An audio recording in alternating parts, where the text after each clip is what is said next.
President Biden will meet with the president of Afghanistan today. General Jack Keane is with us.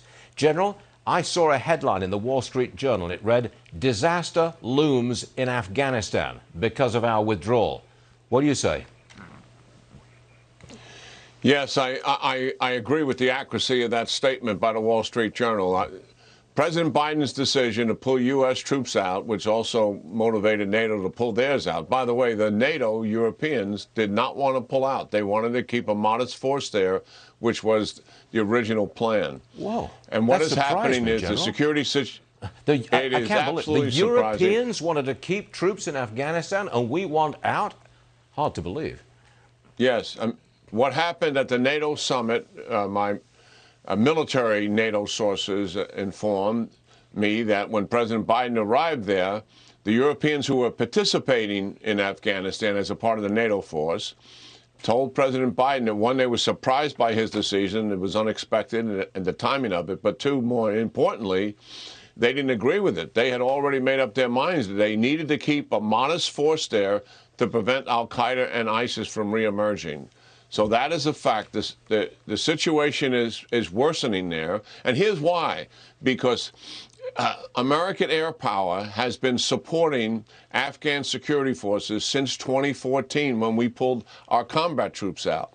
American air power has been decisive for the Afghan forces, and it's stalemated the conflict as a result of it. Now the Taliban has momentum because there's no American planes flying in support of the Afghan security forces.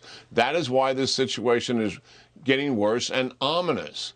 And what's happened is the Taliban have taken over a number of districts outside major cities, and eventually they're going to mass and go into those cities. And President Ghani, who I've spoken to a number of times as late as last night, among others, certainly wants a commitment from President Biden that he will pull out all the stops necessary to help support him in his effort against the Taliban, obviously with U.S. troops gone. But the United States, Stuart, has huge resources here, and we can help considerably. Okay. Here's an omen, which is tough to get your head around.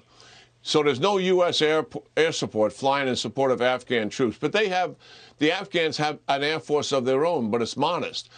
The United States is pulling out the 18,000 contractors that support the Afghan Air Force, most of which are U.S. airplanes.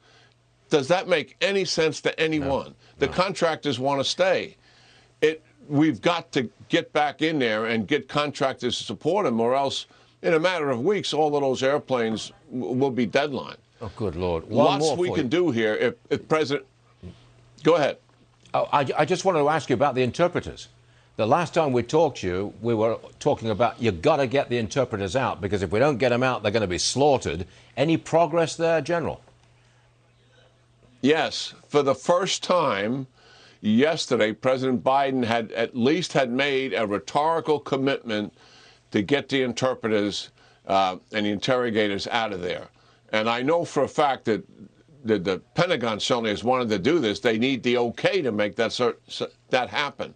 Likely we'll have to take some of them to a third country as we vet them to make certain we have the right people before we bring them into our country. But you're right. We have to move with a sense of urgency to literally save thousands of lives here. Really. General, thanks for being with us today. Always appreciate it, and we'll see you again real soon. Thank you, sir.